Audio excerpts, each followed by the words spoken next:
Well, hello, and welcome back to the Lamppost Listener. My name is Daniel. I'm Phil. And this is a podcast where we journey chapter by chapter through C.S. Lewis's Chronicles of Narnia. This is chapter 4 of The Horse and His Boy. Shasta falls in with the Narnians. Probably my favorite setting of this book so far. Maybe the entire series. I thought... when we talked about, I think it was it had to have been last chapter, yeah. When we covered Aravis's story, and I talked a bit about, I will not go over that whole conversation again, but we talked a lot about how actually I really liked what Lewis is doing with his world building here. I really also liked what he did in this chapter too.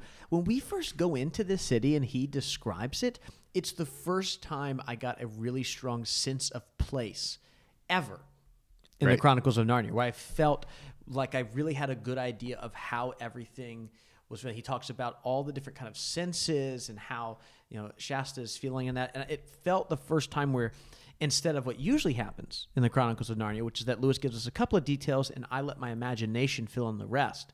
Instead, it was like he's giving me everything about this place and I'm just kind of seeing the picture he's painting in my head. Right. And I felt like the details behind everything, they had a real reason. And this place just felt so much more constructed. The way the walls are, the way the gates are, the way the timing of the gates, where they open them at the beginning of the day and they close them at the end of the day. Shasta is walking and he is almost dazzled by the reflection of the sun off of this giant dome at the top of the city.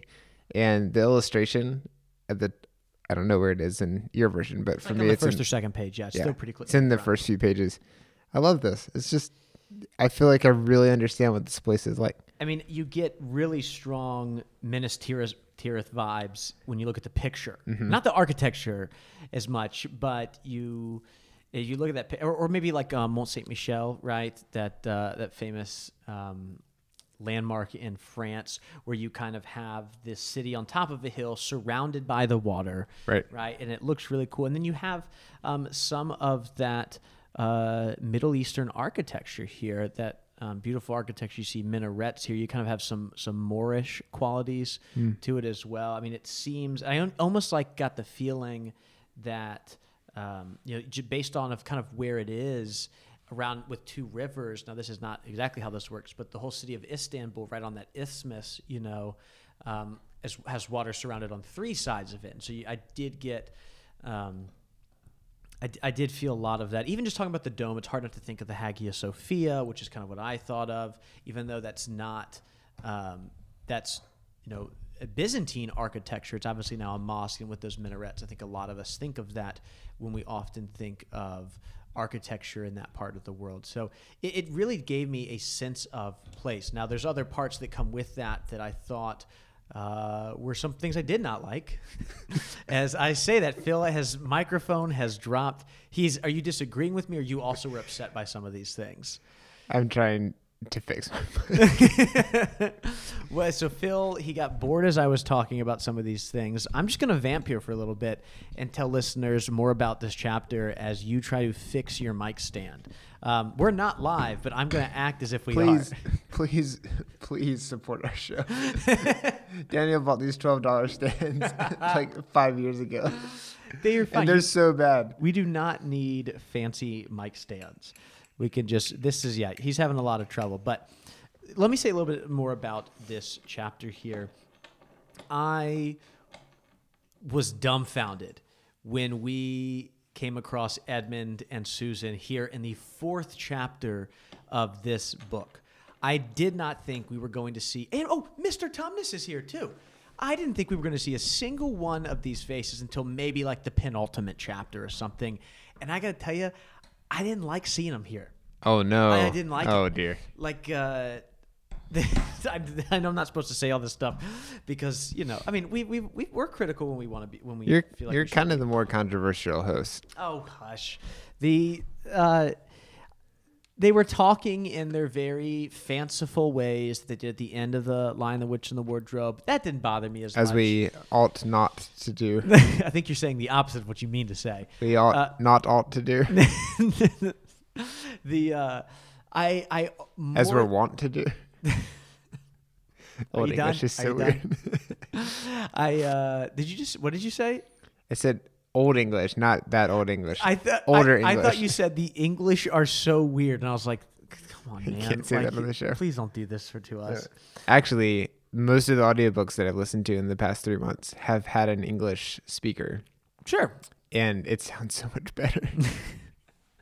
Here's what I'll say about this experience, because I didn't like this chapter. I'm going to be honest. There's a couple of times where we'll introduce an episode and I'll say, I love this chapter, blah, blah, or it wasn't my favorite, but I didn't like this one. And it has I'm not being fair. And I'll tell you, I'm not being fair.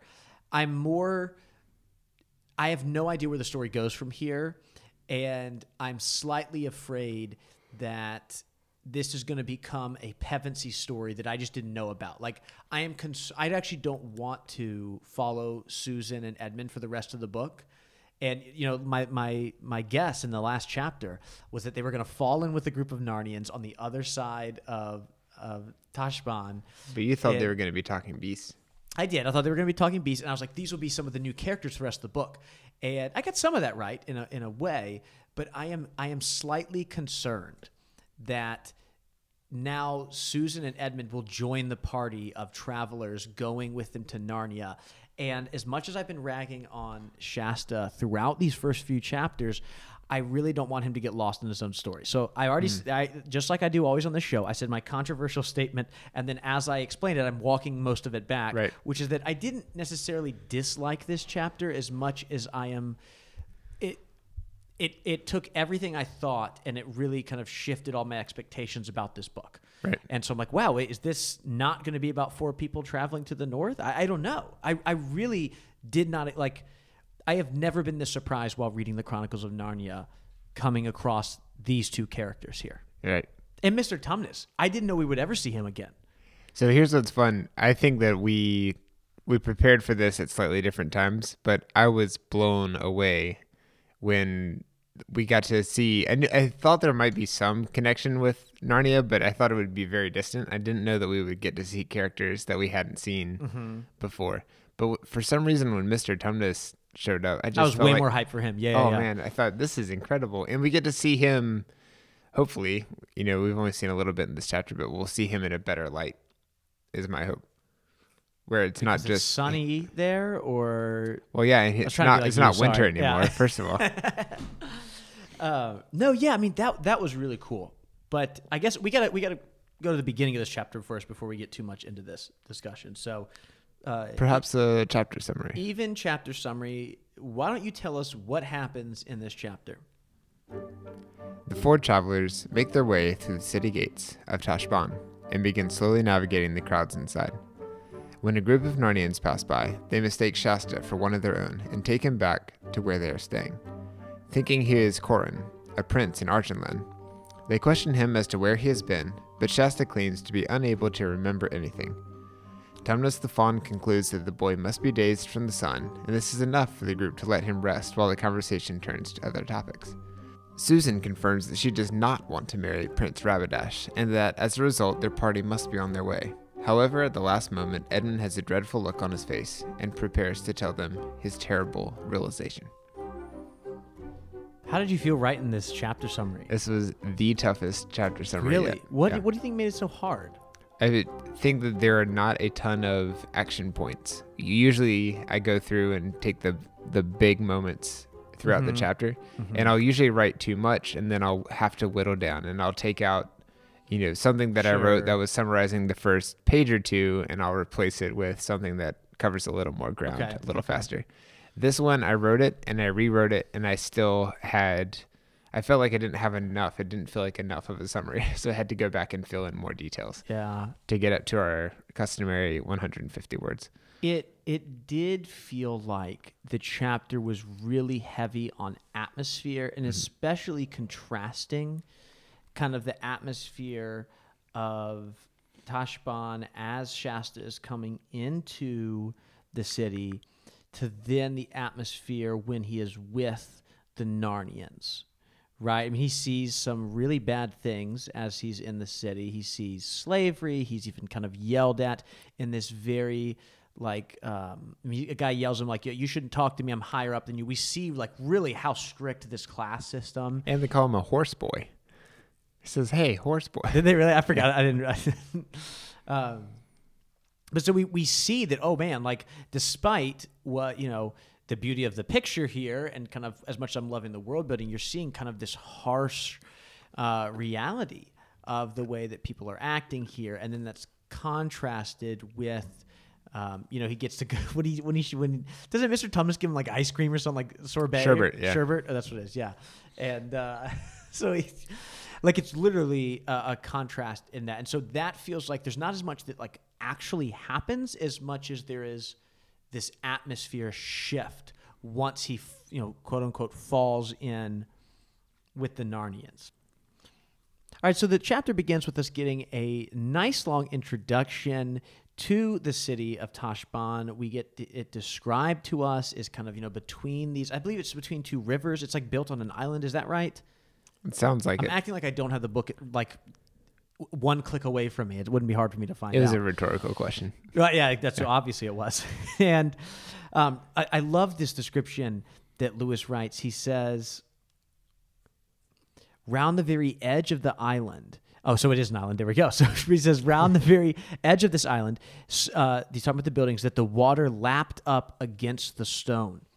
I just love that pic. I don't know. I loved some of the description. If I can really picture the city right here on this island, it's grown so large that they've used up all of the physical space they have on this piece of land. And they've built up. It goes up. It seems to be a thriving, and we can define that word many different ways, but let's just say thriving as far as population-wise, of all different types of people. Now, what I mean by that, obviously, Calormen throughout this entire book has been a very homogenous society. I think we have to, although it's probably not super helpful because this is Lewis and we have to use a lot of our imagination. But I get the sense it can't be that homogenous because someone like Shasta isn't like getting stared at every time he walks down the street, as far as we know. Right. It seems like it's mostly homogenous. But there's enough diversity that it doesn't draw attention when someone like Shasta's walking through. Yeah, and I get the sense that it's also, when I'm even thinking more about the diversity, I'm thinking especially the fact that it seems like you've got people of all different social status, right, all throughout the city. I mean, as they're walking, the only traffic rule is you have to make way for people more important than you. Right. Which Can you imagine that system today? Oh, gosh. But it is like... It's this annoying thing that actually should bother us because you're like, wait, this is completely unfair. Like, this is not a helpful way to run your society. Right? Like, objectively, like, what you're doing is rejecting the idea that people are, and that's not saying, like, yeah, like, you should pull over when a ambulance is driving by. But this whole idea of, like, very much value is put on people as being greater or worse than one another, right? Or better or worse is really, I guess, the word I should say here. And that bothers us as readers, and I think it should, which is interesting. I think now might be a good time to talk about it because we have some exchanges, or maybe do you think we should wait till we meet the Narnians? That might make more sense. Yeah. Cover a little more of the setting first. Yeah. Right. Do you get a Venice vibe at all from this? Not even in the slightest bit. Are you serious? The water lapping against the edges of the... Yeah, but the water goes through Venice, though. Yeah, but it's right up next to it. I kind of wonder if this place is going to fall apart. You read further than I did. You would know. Yeah. I get more of like a Granada feeling out of this, or like I said, a Mont Saint Michel. Not really the same architecture, but this kind of it's hard to get to. It's kind of water surrounded on all sides feeling. I know I did not think Venice in this. I don't think anything about Narnia has ever felt Italian to me. Okay. That's fine. Yeah, it's okay if you do. Yeah. It was just a taste of Venice. That was all. So let's go ahead and get to the listener feedback right here. How about this painting that you have up on the wall here? Is this the Tower of Babble? Yeah, that's Bruegel the Elder. We're recording in my classroom right now. Right now. I feel like there's some parallels here too. I know that this isn't fully surrounded by water, but it has water on several of the sides. Yeah, that's Bruegel the Elder's painting of he's the famous Dutch painter. I think it's painted in the 14th century, and it's the Tower of Babel. One of my favorite paintings. I love it a lot. You get I do see what you're saying. I'll put a link to this painting in the picture. I'm not seeing as much for listeners. Just compare it to the illustration. Yeah, I mean, and see if you see what I'm talking about. And I'll put ones of the different things I'm thinking about too in here. It's not as much of the architecture as it does kind of have that kind of built upwards kind of thing. Right. Although you get the sense that obviously different from the Tower of Babel, or even for what we know of like Minas Tirith in fantasy, it's which I believe that Minas Tirith, that it's built out of that cliffside and not built up the cliffside. Like they like chisel it out. I think I can't remember off the top of my head. So if I'm wrong, Phil's personal email address is PHI. But with Tashbaan, I get the sense that they keep building up because they're running out of space. Right. It's overcrowded in a way. But again, all of this stuff kind of leads back to giving me a really good sense of place. I'm not like questioning like, okay, so how far are they from this? Or what is it really like there? Or how big is this place? I feel like I do have a really good sense of the setting, which is interesting because this is the first time we've been this far from Narnia. And I for once am like, oh, like actually I feel pretty good about this. I feel good about being able to picture what's there in front of me. Definitely. What else stuck out to you before we get to this whole mix-up? We get a taste of the hierarchy here, where we have Shasta being called a horse boy, and they're saying, "Hey, like when your master finds out that you're using that horse as a pack horse, when they're not fooled by it's a saddle horse, you're gonna get it." And then Shasta replies, and then it kind of starts a fight almost, and then they get out of that situation. And doesn't he hit him? He smacks him. Yeah. And there's that really sad line where like Shasta cries a little bit, but he's used to this. And I think this is why there was a change for me a little bit with Shasta's character here, is because I just feel a lot more sympathy towards him as I remember what we haven't seen much of in the second and third chapter, which he's not just this like farm boy that's a fish out of water here, in the big city, but like he's endured a pretty like traumatic childhood. Yeah. And like I've also forgotten that I know that he wasn't like close with his if we want to call him his adoptive father, but he also did just like find out the one guy who was family for him his whole life is not even his dad, and then he ran away from him. Yeah. So I'm sure that like all that stuff is going through Shasta's head, which actually thinking about last chapter might be why he felt so frustrated with not Hwyn but Bree and Aravis just talking and, I know this, and this, and Shasta being like, I don't have anybody. Like, right. I don't have nobody right now. I have this horse, but like, it's not like him and Bree are like best friends or anything. And so I do feel that like he must be feeling really lonely at this point. And even more so than when he gets thrown into a whole group of people that are from a whole different culture than he's used to. Right. And then he has a carrot thrown at him. It's just one thing after another. Just one thing after another. Well, but it is tough. Eventually, during all because Shasta really is our big focus through all of this. We get a little bit of Aravis being frustrated that I wish I was here with all of my people following behind me, but mostly we just follow Shasta's perspective, and then he's separated. They're all separated, all four of our main characters here, and Shasta is chided by a Narnian, right? Who right before we get to meet them is referred to as. This group they're making way for the white barbarian king. Mm-hmm. Now this is, because of that word, I don't expect to see Edmund and Susan here. And barbarian technically means someone who's just not in the civilized society. Yeah, it's even like if you look at the etymology of it, it had to do with like the fact that the Romans, as they would hear people speak other languages, it just sounded like they were bar, and obviously really? It's not really a term that we find very generous to use these days, but it's interesting. The Beach Boys sing about them a little bit. Please stop. It's a serious thing, Phil.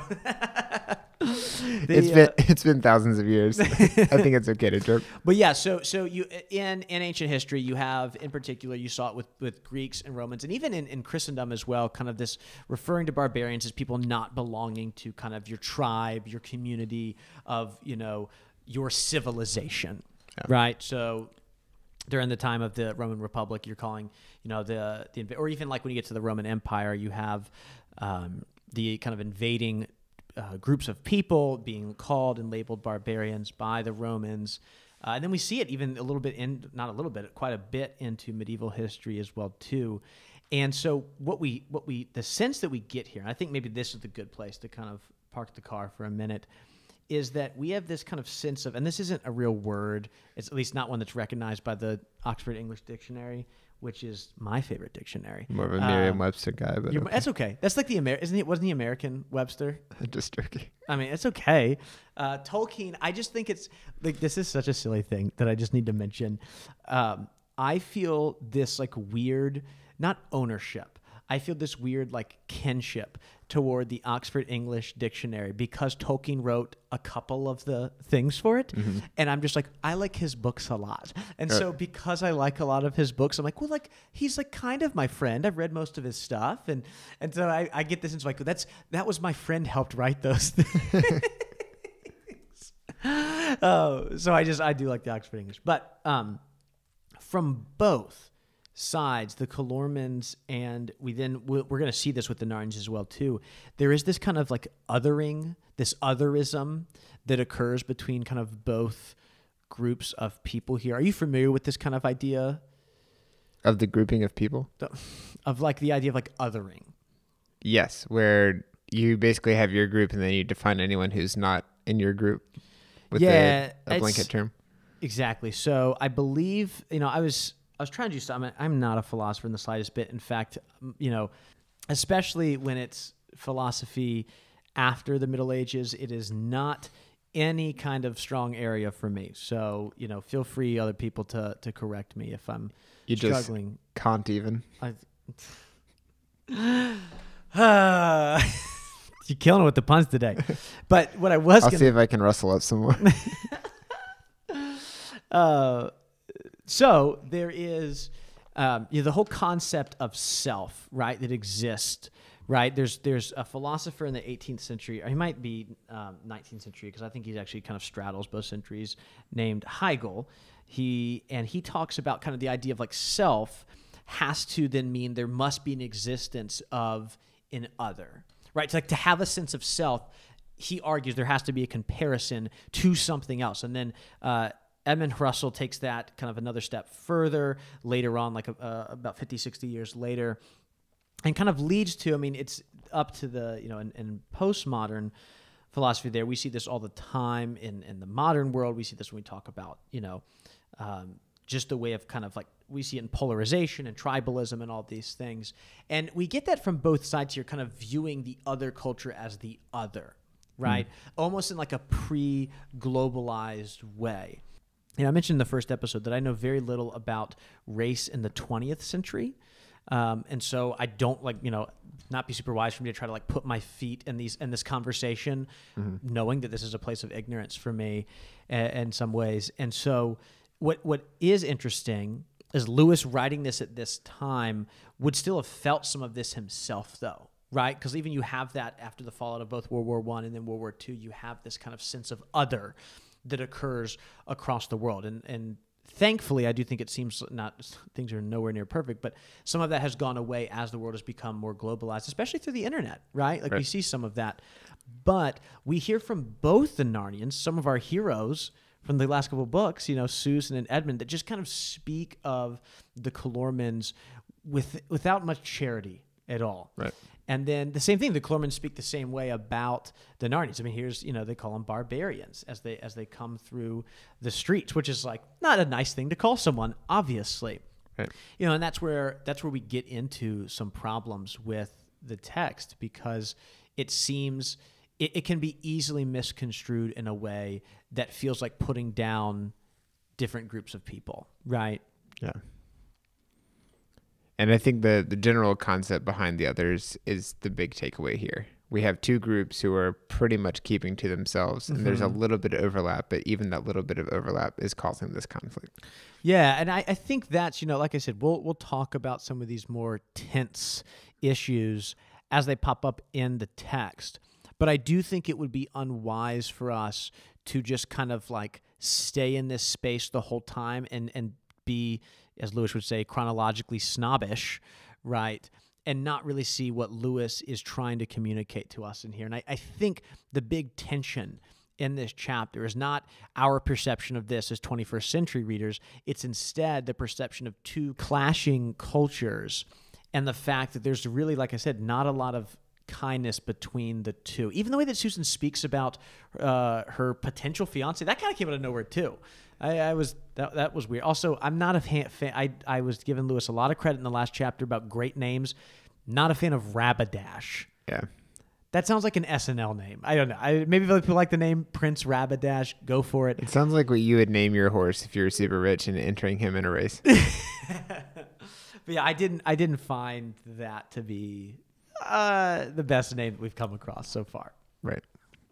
But yeah, so I mean, I guess to kind of conclude some of my thoughts here, I did feel like it was frustrating to see our heroes. If we're supposed to look at the Clormans as what Lewis, I think, is intending for them to be, which is a culture that is supposed to be contrasted negatively against the freedom and beauty of Narnia and the equality and the equity that we see in Narnia across species and all these, talking beasts and everything. And if Calormen is supposed to be the opposite of that, it does seem somewhat frustrating, if I want to say it in a nice way, to see Susan and Edmund fall into some of those things that they are supposed to kind of rise above as kind of the, right. The ideal for us to strive towards. Definitely. All right, but let's move on and let's talk a lot about this mix-up that happens here. I'm so curious about this. I'm also curious how they're going to do this if we ever get a Netflix series, because are they supposed to look exactly the same? Because it sounds like Susan is really good friends with this guy, and she can't tell. So I think that they must be. Now keep in mind, I have not read too much further ahead. I think they must be twins, or there's like some kind of cloning going on. Like a Camino Island type thing. I don't know.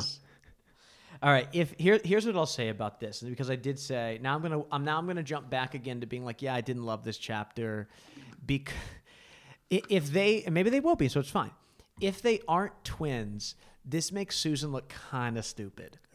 Right? Like, it's not like she sees him from a distance. She's like, oh, that's my friend the prince. She's like, he goes and sits with them, and isn't he like dressed as like a servant, like a beggar? Right. And like, why would the prince be dressed this way? Wouldn't there be enough red flags for them to figure it out? It seems it. So here's what I'm hoping. I'll get it now. This was my part of my Daniel's dilemma for later, is that I do think that they have to be, him and this Prince Corin have to be twins separated at birth. Okay. They've got to be, because I don't want it to be that Susan and Edmund are just this foolish. Right. Like, if it's different, if I saw somebody that looked like you across the street or like, down the road or something, if you and I were sitting, what do you think, about like 4 feet away from each other across this table, and I was convinced that you were someone else, or, it just, I don't know. Yeah. It's kind of, I have to suspend my disbelief a little too much with that. Right. But we don't know what's going to happen, so that's part of it. Yeah, and there could be people yelling at their iPods right now. I assume everyone listens to this on an iPod. No. There's got to be people listening on their iPods right now yelling, like, you're going to find out in the very next chapter that they're twins. So, like, stop complaining about it. So maybe that is what's going to happen, and I do apologize. A lot of y'all said you didn't want me to read this book first, so here. I think this is really tough for you. Y'all asked for that. No, but it's also really healthy. It has. I really do think that I like this. I have enjoyed most of this book so far, but I do think some of my enjoyment and not being able to, like, I didn't read any research about this book. I didn't, or this chapter. I read it twice, and here I am, and I feel unprepared. So here is my frustration with this whole situation we've gotten ourselves into. You still get to read the Narnia Code, or you were still able to, for the first 4 books. And I can't do that because I still haven't read the next 2 after this. You also, so I just kind of get to read a few chapters ahead. I could read the whole book. Yeah. But then I would have to pick out the pieces of the Narnia Code that don't spoil 6 and 7. It is a little tricky. I did have to do this a little bit, it's almost about a year ago at this point.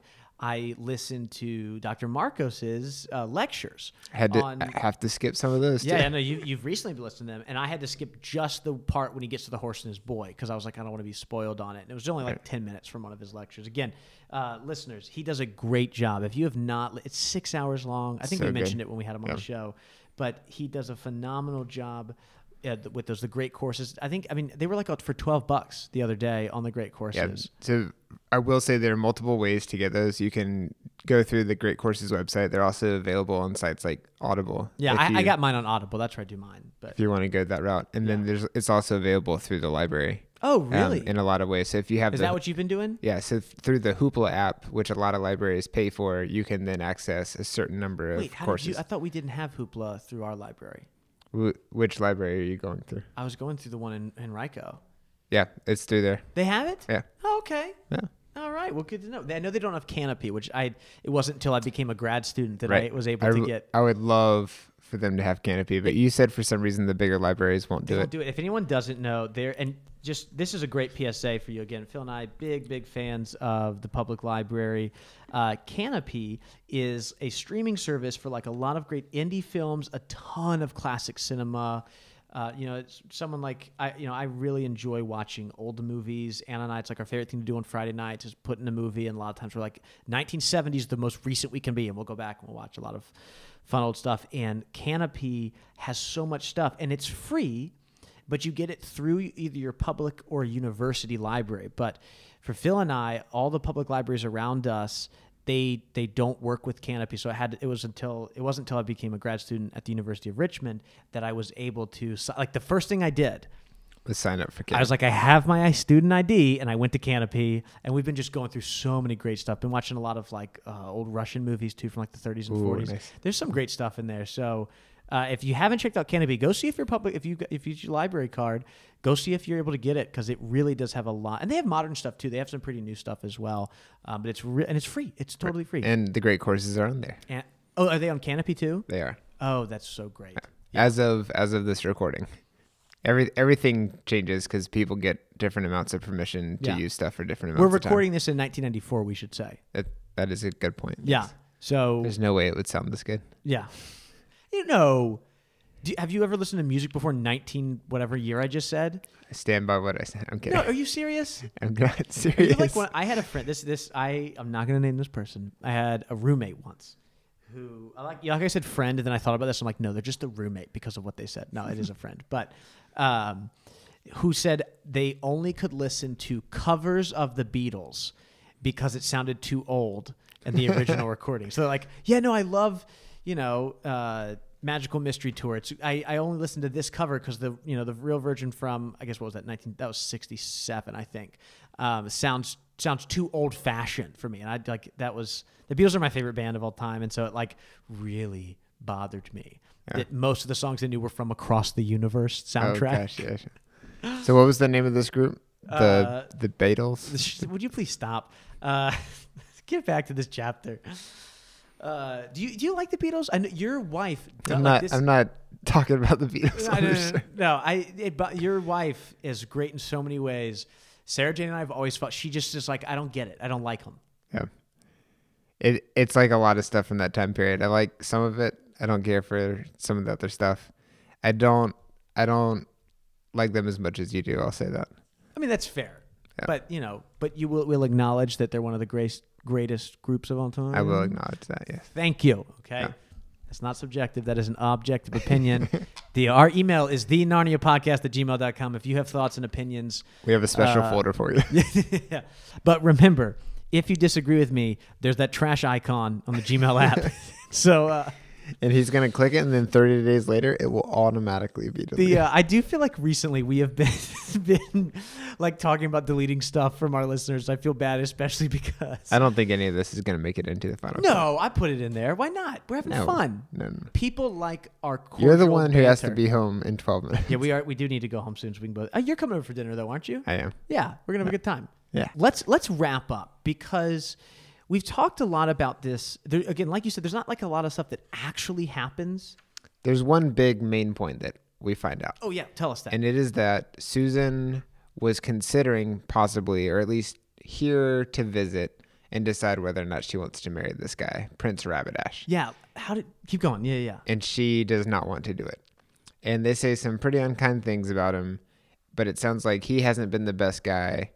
And they thought he was when he was visiting Narnia, but once they met him here, it seemed like he was completely different.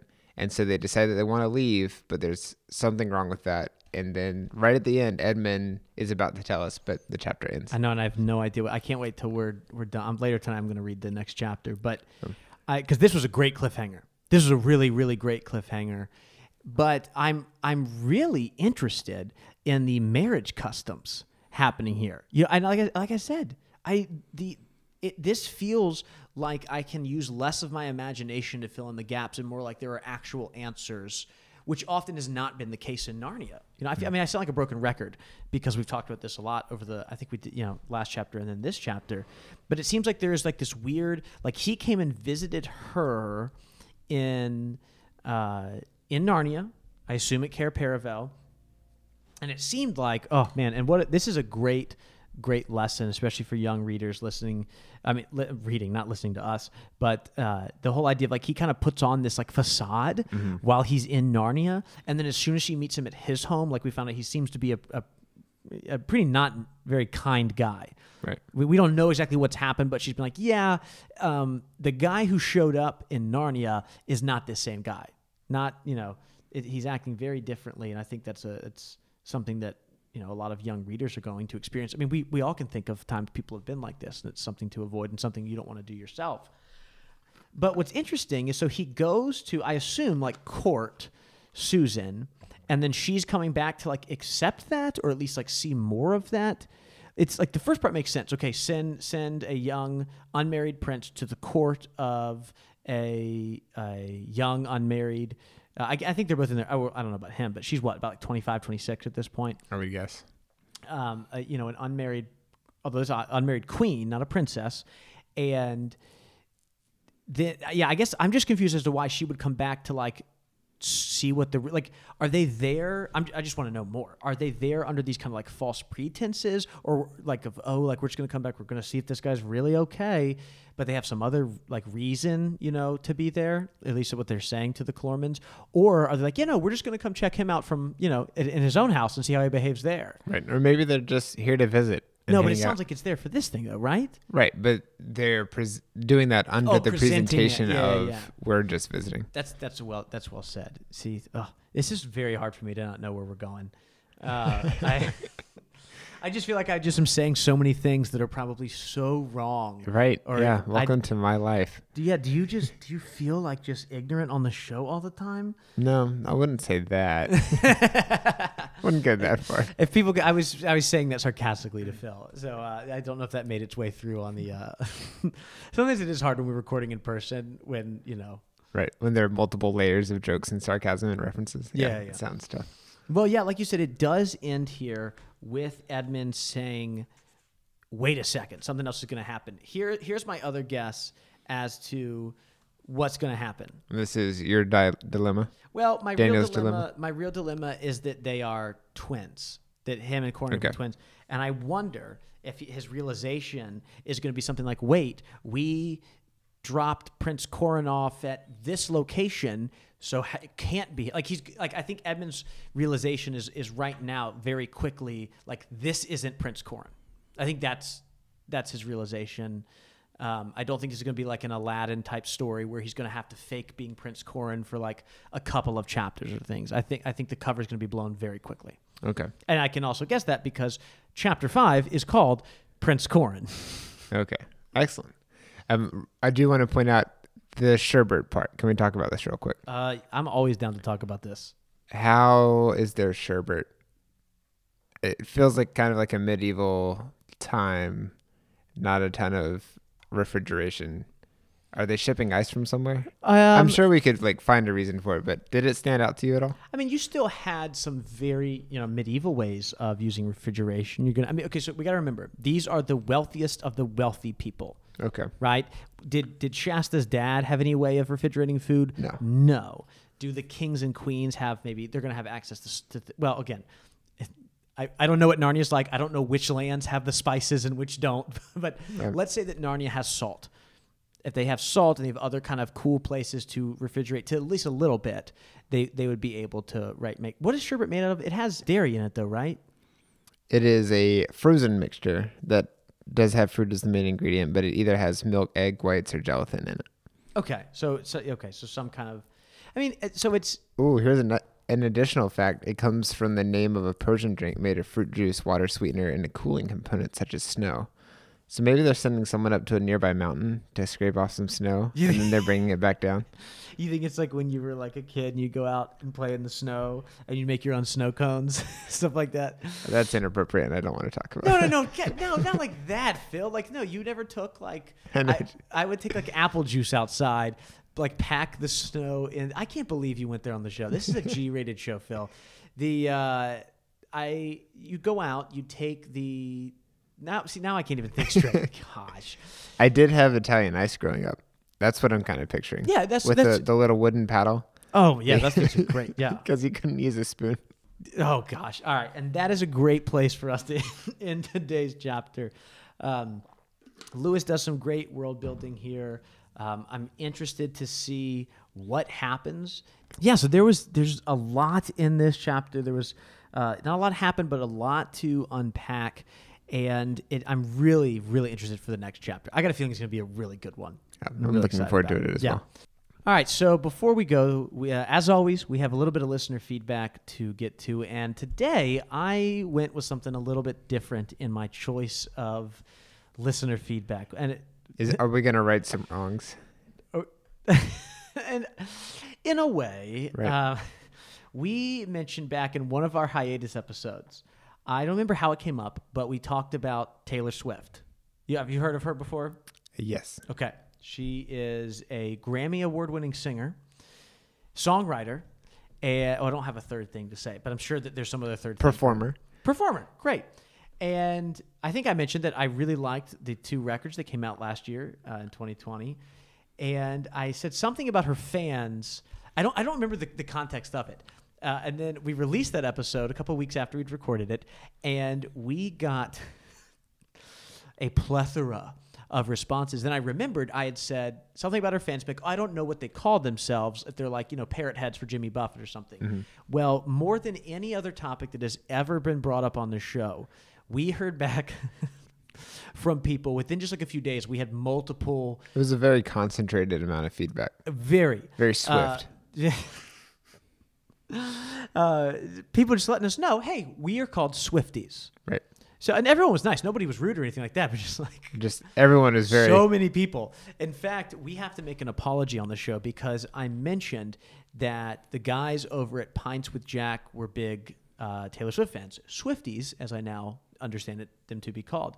And David reached out to assure us that it is only Matt who is the only Swiftie, half of the group, not him. I will say, David, the last 2 records, I thought they were pretty good. I was really surprised. I've not listened to any of other stuff. I really liked them for the most part, So take that for what you will. But we thought that the time was right to make amends here and recognize them as Swifties officially on the podcast. Right. For the public record. Mm-hmm. So no. Are you a Swiftie? It's right up there with the Beatles. Take that as you will. Okay, the episode's over. We're done. We're going to have a chat after this. I don't think I would even call myself a Swiftie because I just have the 2 records. And I'm really not interested. You don't have T-shirts or posters. My sister-in-law like super into Taylor Swift. Like she definitely is a Swiftie. And I should have just asked her what these fans were called. But I don't know any of her music outside of these last 2 records, and I'm not super interested to go back. Not that I dislike her or anything, but it's like, nah, I don't think those stuff's for me. There's a pretty interesting moment. I'm a big fan of NPR's Tiny Desk concerts. Yeah, and Taylor Swift had a Tiny Desk. Oh, really? That place was packed. I mean, that makes sense. And maybe it's because I'm watching this a few years later, and we've just gone through a pandemic, so all the Tiny Desks are now being done at home, not even at NPR's offices. Mm-hmm. But it was amazing to see how many people turned up for that. And she did this very subtle indication that everyone should sing along, and everybody did. Oh, cool. And I want you to see it just to see if you can identify what she does, because everyone jumps in And I feel like they weren't doing that before, but she like somehow indicates with like a slight head nod or something that everyone can join in now. Are any of the songs from her last 2 records? I mean, I have to know some of them just because she's famous. You know, I mean, she's been on the radio for I think this may have been before those last 2 records. It would make sense because she wrote the other 2 ones in the during the pandemic. Right. Yeah. They don't have a Beatles Tiny Desk, so I'm not, I will say there are few like series on YouTube that are as consistent as the Tiny Desks. They like all the time. I mean, there's so many good artists I found just by listening to that. I like that they have the rule that a group can only come once. So there's like some people like Chris Steele, the famous mandolin player, who've been a bunch of times, but sometimes it's with Nickel Creek or it's with Punch Brothers or it's with, I think he went with like Michael Daves one time. So, but like I like that I like when you give yourself rules. I'm a big, again, this is because we learned I was the 6 on the, what's that thing called again? Enneagram. Yeah, and I was told that means I really like rules, and so I do like when shows give themselves rules. And the format's pretty consistent. It's usually 3 songs. Yeah, what I really like about it is it feels a little more impromptu, even though I know there's a ton of planning. Yeah, and it also feels more intimate. It feels like you're right up there, and you're getting to enjoy aspects of a group that you would not get to see if you're on the lawn at some giant concert where there's a bunch of lights and stuff. It feels like our generation's MTV Unplugged. Not our, I mean, because anybody can enjoy it. I meant like kind of this moment, because I mean, you can be any generation and like those things, but like I don't think MTV Unplugged does stuff anymore. But that was huge in the 90s and like early 2000s, right? Right.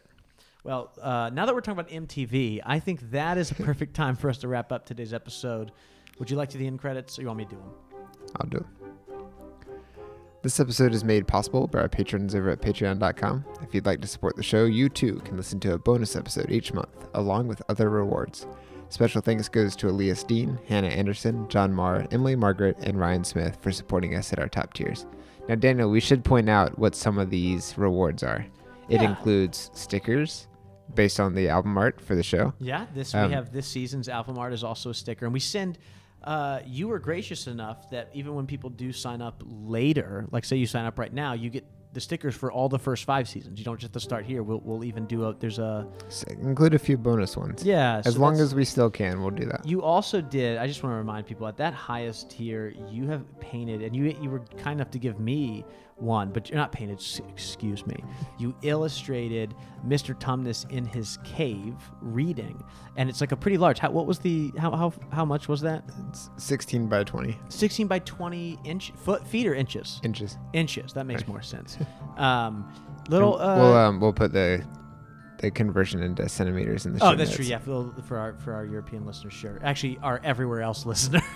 Now that I say that, I'm not sure we can ship it internationally easy. Okay, well then that'll be a fun thing to figure out. So we have that. We also, again, we're going strong with the dancing lawn over there as well too, and so there's lots of great things to check out over at Patreon. Yeah. As for listener feedback, thenarniapodcast@gmail.com is the best place to send it, or if you want to send a voicemail, 406-646-6733. We'd also appreciate a review on Apple Podcasts. This helps other people find the show, which we have proven works. People are searching for Narnia in Apple Podcasts and finding our show. I think we're the first. If you search Narnia, I believe that we are the first one that pops up, which is helpful because most of the time if I'm searching a podcast, I just click the first one at first and give it a try. Try it out. But a review would help other people join our read-through as well. Thank you for coming along on this journey. We'll be back next time with Chapter 5.